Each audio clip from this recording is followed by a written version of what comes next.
They might give $300 and take your motor, and you go home with nothing. Hey, welcome to another episode of BarryTsGarage. I'm Barry T. I'm glad and thankful to bring Ed Smith to you. And just a reminder, Ed is sharing his opinion, but his opinion comes from racing, building engines, winning races, being a machinist, and having an engine building company and a mechanic. What all have you done, Ed? Good morning.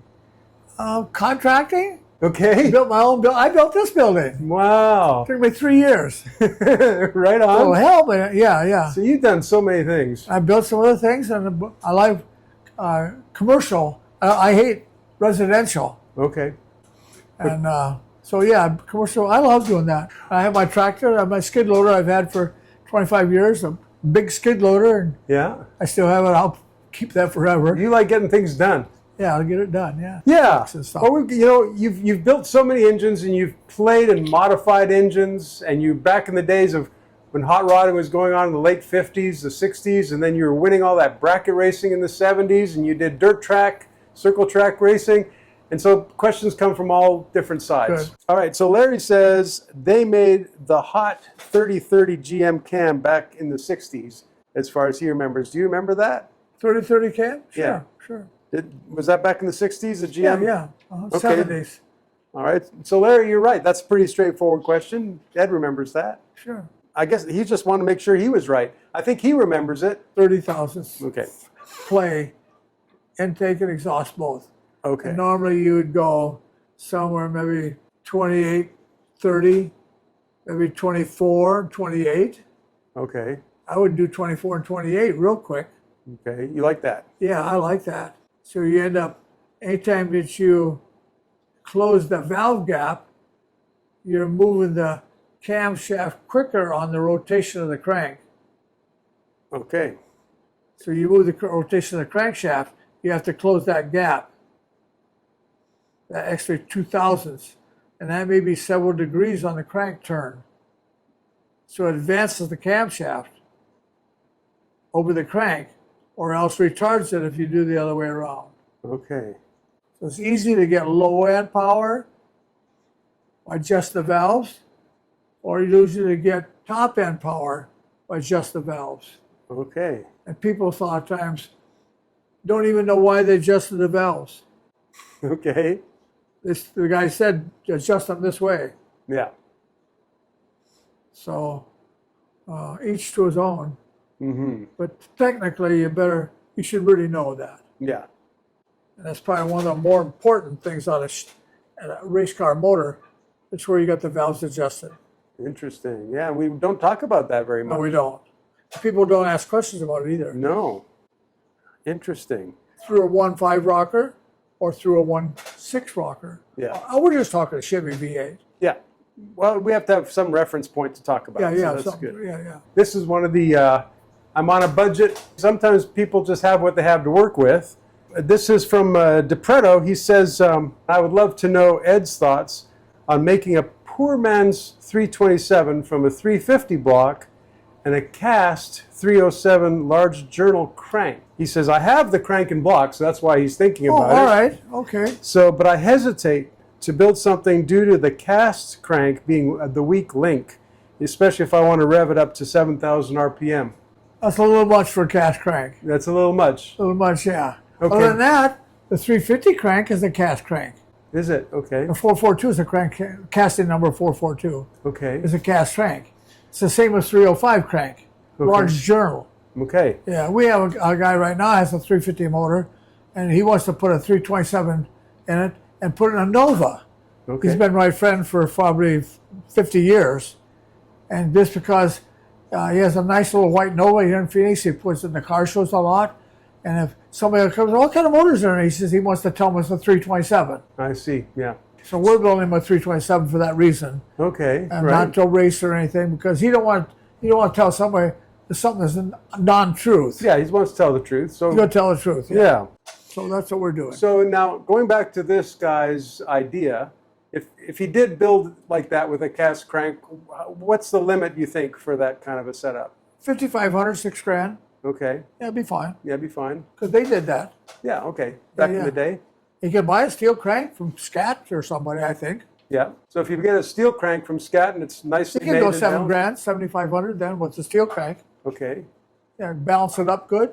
Okay. Yeah. Very good. Needs a little compression to do that. Yeah. You can't do it with 8.5 to 1. Yeah. You have to raise the compression up to 10 and get a little bit more air breathing, air in and air out. Mm-hmm. You get to go that fast. Yeah. A nice carburetor. Yeah, you can do that. Okay. Now someone has an engine building question about the stroke on the crankshaft, okay?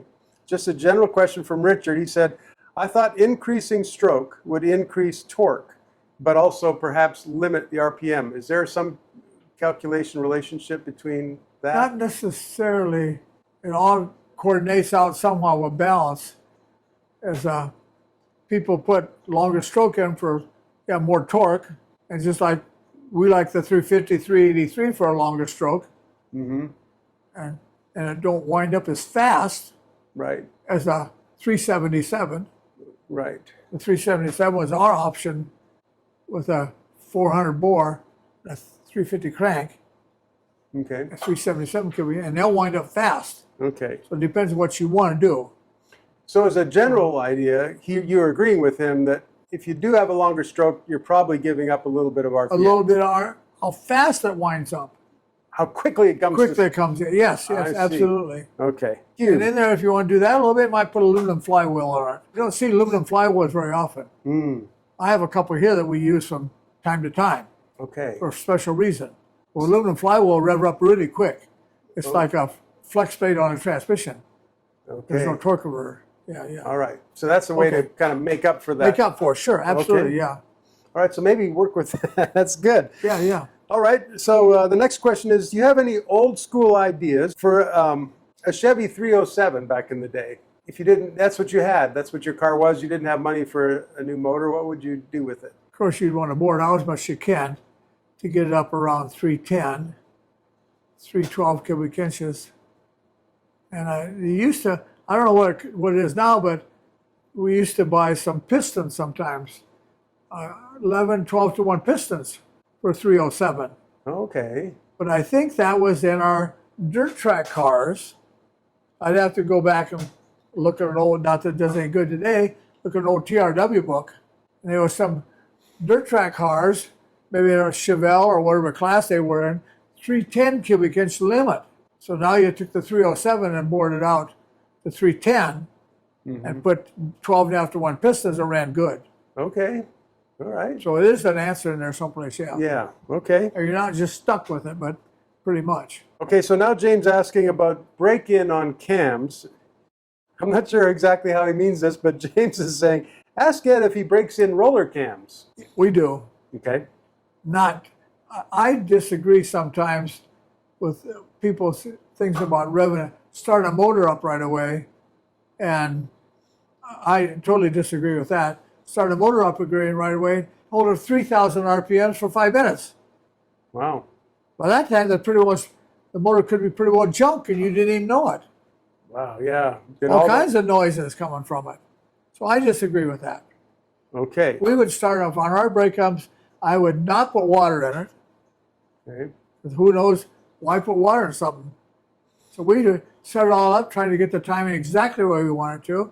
Make sure you don't have any fuel leaks and odds and ends and oil leaks the best you can. Cranking it over. Yeah. And you put it all together, put the spark plugs back in it, put the wires on, hook it up, ready to start.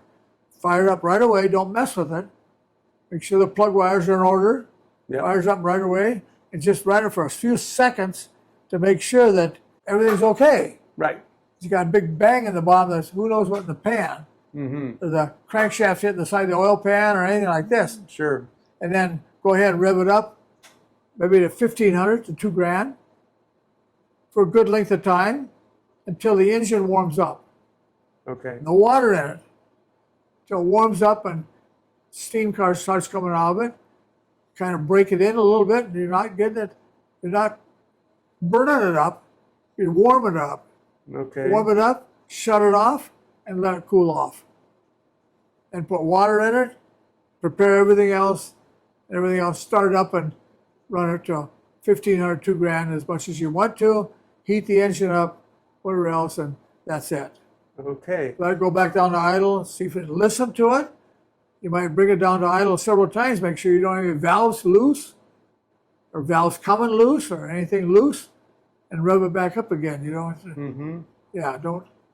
You want to take it, listen down, it says, yeah, it looks perfect. Well, go back up to revving it up. Okay, so going back to the no water part, we've shown some short videos of you starting up an engine and there's no water hooked up to it and people freaking out. Like, where's the water? What are you doing? But there's a reason to do that first little startup without the water, isn't there? Yeah.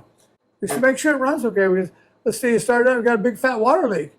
Now you start up and run a short distance and there's no recourse besides take it apart and fix the water leak. Yeah, okay.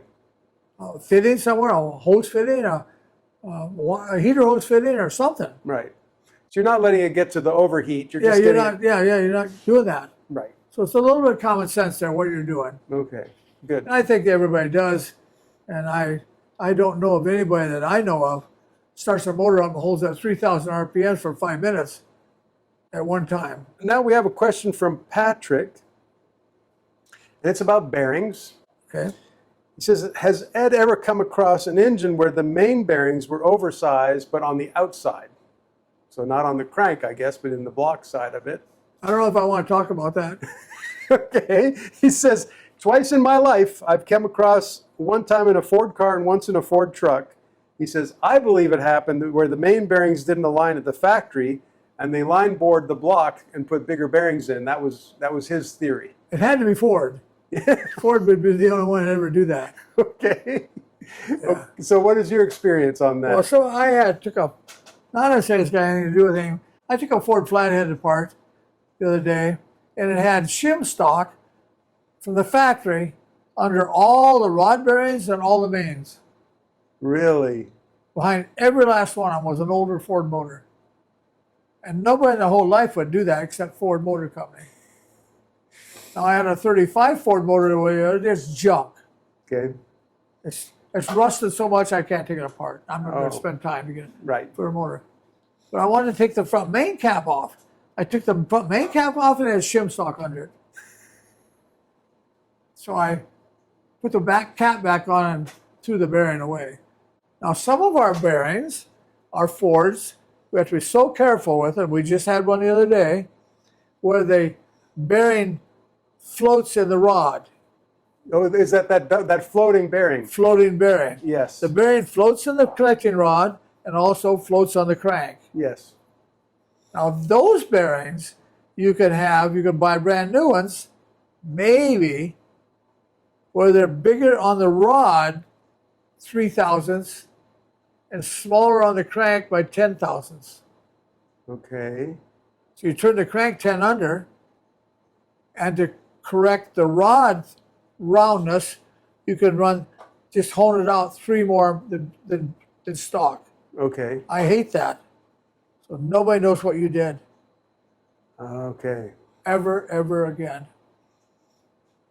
I just put a 38 motor the other day, that 20 on the rods, on the crank, standard on the bearing. Huh. I measured it several times. I put it right together. I had new bearings. The bearings were about $600 for the main bearings. Wow. I mean, excuse me, rod bearings. Okay, yeah. 150 for one, 150, 150, 150.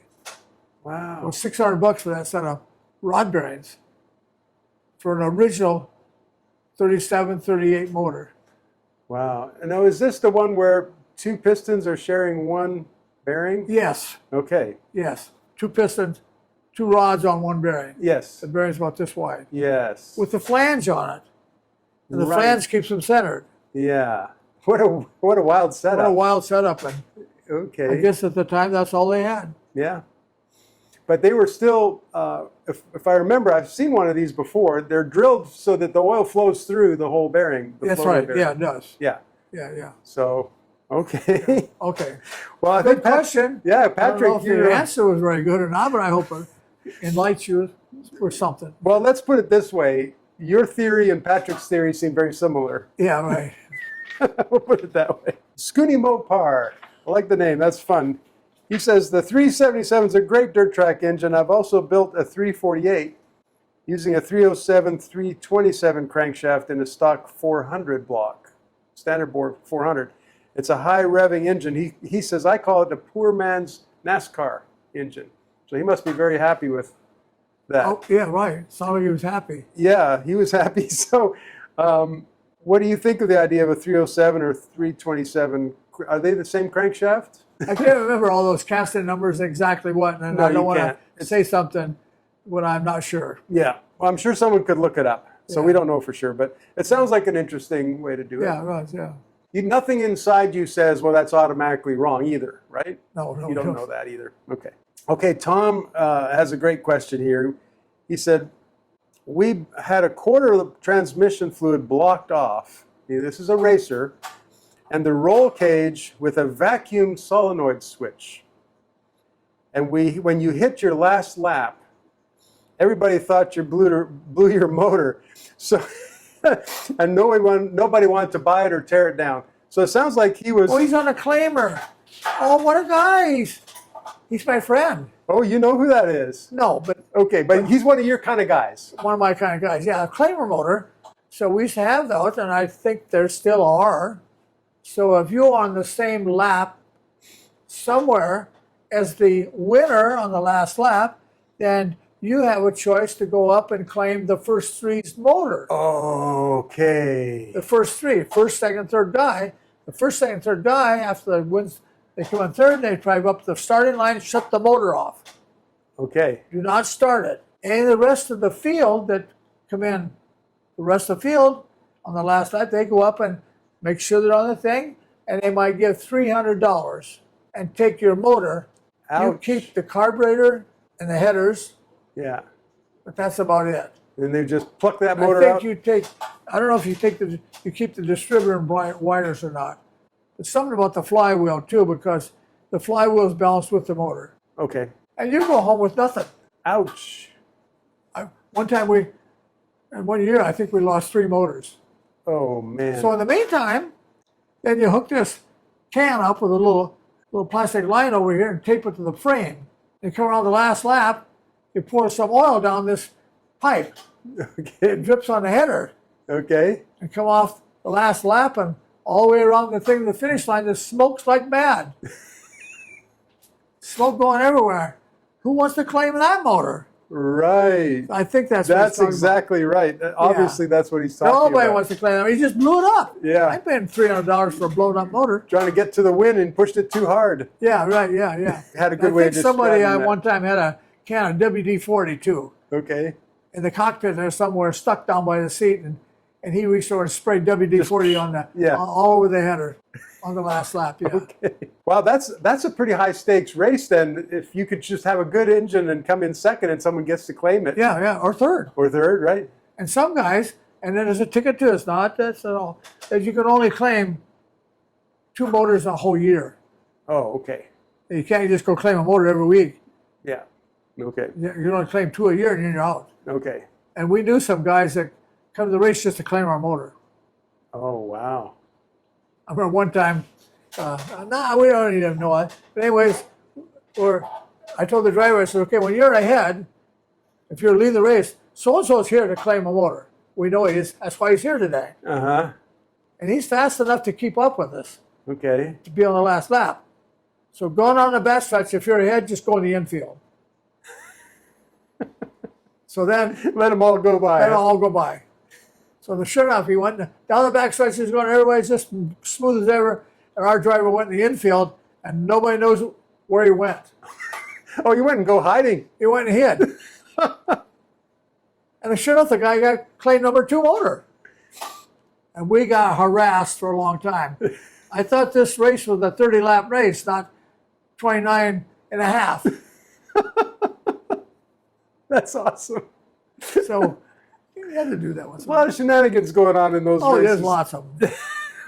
I had no idea we were going to get to all that. That's great. Yeah, right. That's awesome. But since he asked that question about circle track, Yeah. it was it's perfect. A little more fun. Yeah, that is awesome.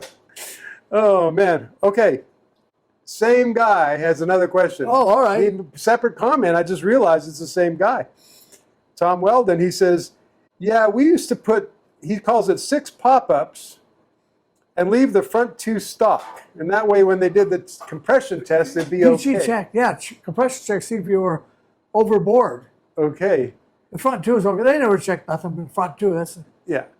yeah. So now, I wonder why he calls it pop-up. Is that because the piston was Piston going high compression. up past the 12 block? F1 pistons and 6 of them. The front two, just put stalkers in it. Okay. It's going to run fairly well. Pretty good. Yeah. And those motors didn't go 7,500, 8 grand. Right. They were 5,500, 6 grand probably at the top. Yeah.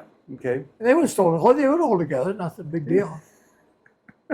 But then if they check it after the race, come in to qualify, check it, Yeah. and make sure you would have overbore. Okay. The front two were okay. Yeah, and they're the easy one to check, and they're okay, so we're good. And you took the spark plug out of whichever one. Hey, check this one. You're helping them out. Help him out there. Take the spark plug out before he gets there. That's awesome. Thank you again, Tom. That was Yeah, great. thanks. That's funny. So Blown Away has a comment about mismatched parts when you're getting new parts for an engine build. Okay. So he said a machine shop told me they weren't the same. He had a friend that took out and some of the mains were out within 100 miles. He blew main bearings. And he says, I believe the first crank throw had a hole to aid in balancing. When in doubt, weigh them. So I guess maybe we need to just put it in our own words. How important is weighing the parts when you get them for an engine build, when your guys are putting engines together? To weigh apart, Yeah. weighing apart would be part of the balance job. Okay. Balance the motor. If you're going to balance the motor, you balance each one individually. Okay. So I don't know what he's talking about there. Connecting rods, if you bought new connecting rods, make sure that both ends are balanced the same, weigh the same. Okay. Or if he's rod bearings wouldn't make any difference. Okay. Pistons would. Make sure every piston weighed the same. Yeah, he's talking about the crank throw on that in his The case. crank throw, Yeah, I don't know. You balance the crankshaft itself too, right? you balance the whole crank. Yeah. And on a balance machine, it's electronically, I hope it's electronically, electronics on both sides. It tells us one end shakes, you fix that end. And the other end shakes, you fix that end. And then you shake the whole thing, and you fix whatever's wrong with it. Yeah. Okay. Even sometimes you take some metal off the front, off the back, and different places. Yeah. But that's part of balancing. I've never Yeah. heard of anybody, I don't know exactly what he's talking about there, Yeah. trying to get the whole crank balanced off of one throw. Yeah. I hope not. Well, and balancing is just part of building the engine for That's you. part of right? building the engine. It's yeah, just part of it. Yeah, yeah. Okay. Maybe someone was doing a shortcut. I hope not. Yeah. Okay. Yeah. Fraser gasser. I'm just picturing this 1948 Fraser that's built as a gasser to go, to hit the track with. That's what I'm imagining. So anyhow, if the crankshaft from a big block 366 will fit a 454, do you happen to know? That 360, isn't that a truck, a high-deck truck It's a engine? truck motor. Yeah. I don't know. I've never tried to do that. Yeah, you haven't done that one. Okay. Rick asks, what is meant by counterweights that went right alongside the crankshaft? So maybe this is somebody that's just trying to understand the basics of counterweights on the crankshaft. Well, see, we have some crankshafts back there that a 350 crankshaft. It's got 2 big counterweights on it. That's the big parts that are made on the crank. And like that one John Force crank I have over here, it's full of counterweights Yeah. instead of 1 or 2 somewhere. And the counterweights offsets the weight of 2 connecting rods. Okay. So 2 connecting rods going that way, you need to have something over here to balance it. Right. So you have a counterweight for 2 connecting rods because they're hooked together. Mm-hmm. Okay, 2 there, and a big old counterweight for here, some here, some here. Then some of the manufacturers put 2 in the center to keep that center of the crankshaft rotating in the same direction. I see. Harmonics takes all that out of All the there. harmonics. Right. It's the only thing that keeps it together. Without it, wouldn't even last no time at all without those center counterweights. Right. And I guess probably in addition to the connecting rods, they include the piston itself as well? In the Yes, weight? Yeah. the way the piston and the connecting rod and 1 ring Okay. and 1 rod bearing. Okay. So All those weights add all the up. pieces that are moving Yes, in that. yeah. Great. Well, I've that's a seen fair some question. guys take counterweights a little bit years ago and take metal plates and cut them the size apart and weld them on the side of the crank. Okay. Yeah, to add more counterweight because he put a bigger piston in it. Okay, right.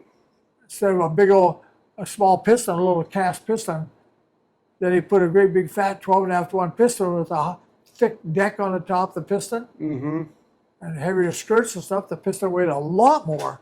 So he welded counterweights on the side of the original crank. Right. We don't see those anymore because you can buy a crank already. Right, okay. But I guess back in the day, when people they would bore it out, so you need a bigger piston. Yes. And different reasons, I guess. Different reasons, yeah, absolutely. And those pistons could vary in weight quite a bit. And the crank, with the original crank, didn't have enough counterweight. I see. Right. You couldn't get it out of there. You can't do that. You can do So it. they added some to it. Yeah. Okay. Even we have some cranks over here with holes in them, and we do that quite often.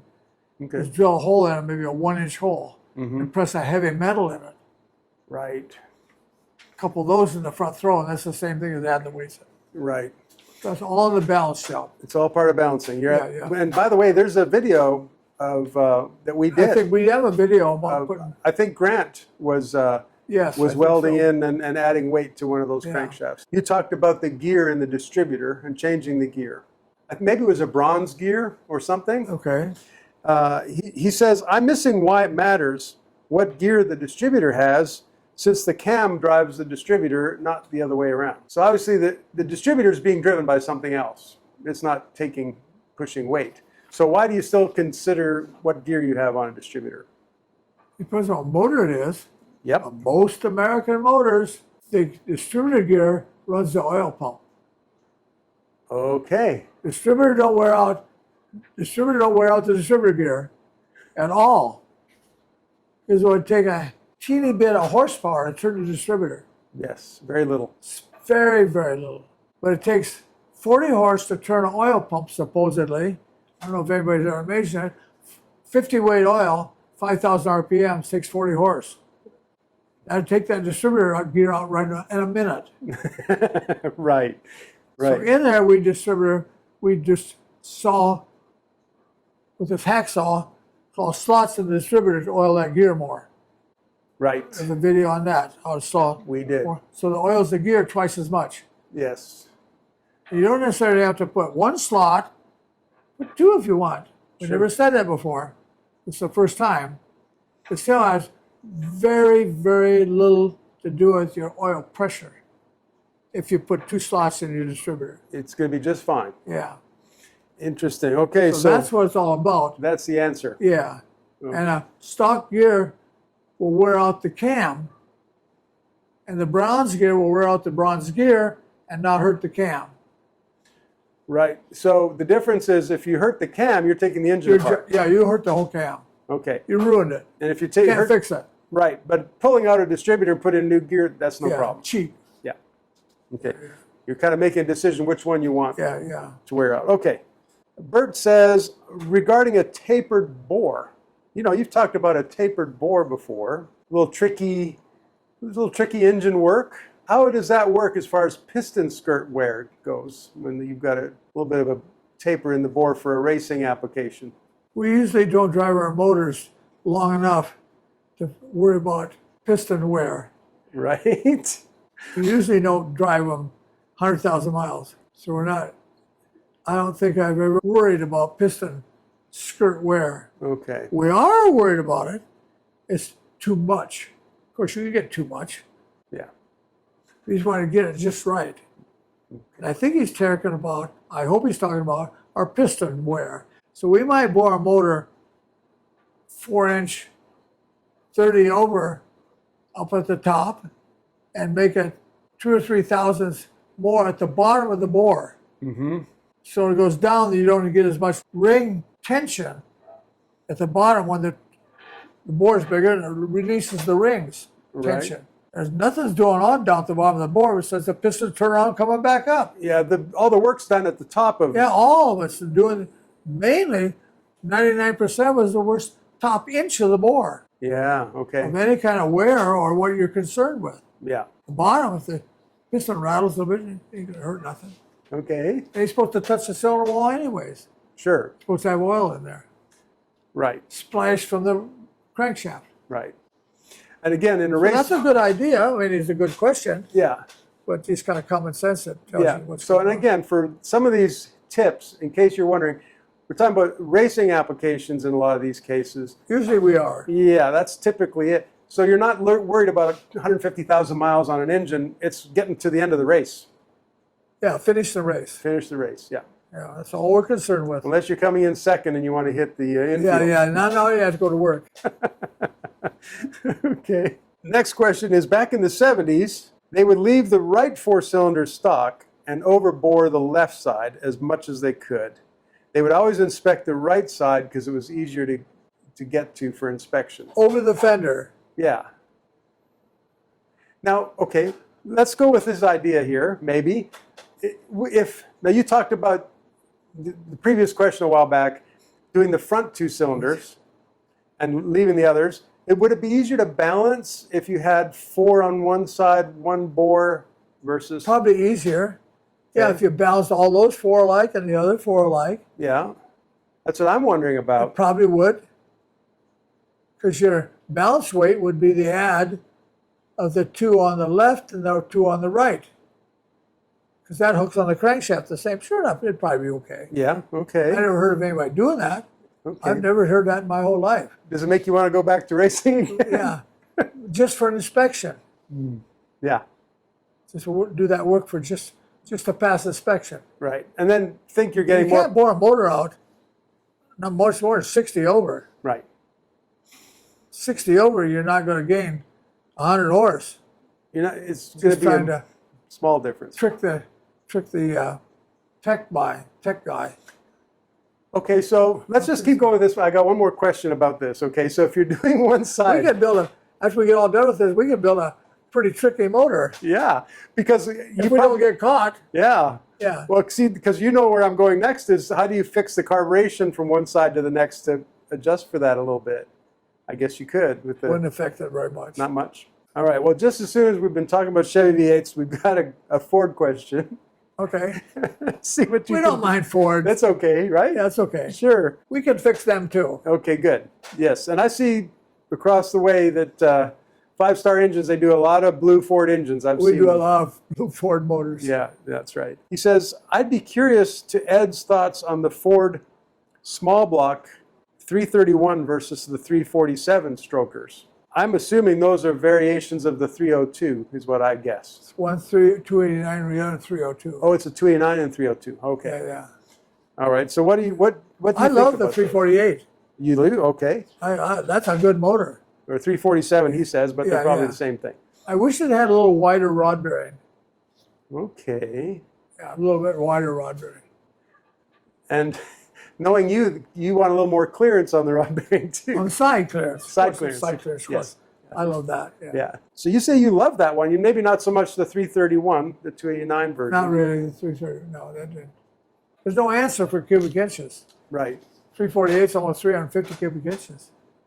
And we do quite a few 351 strokers. Yes. We do those and they run good on a heavier vehicle Yeah. or a Bronco or something.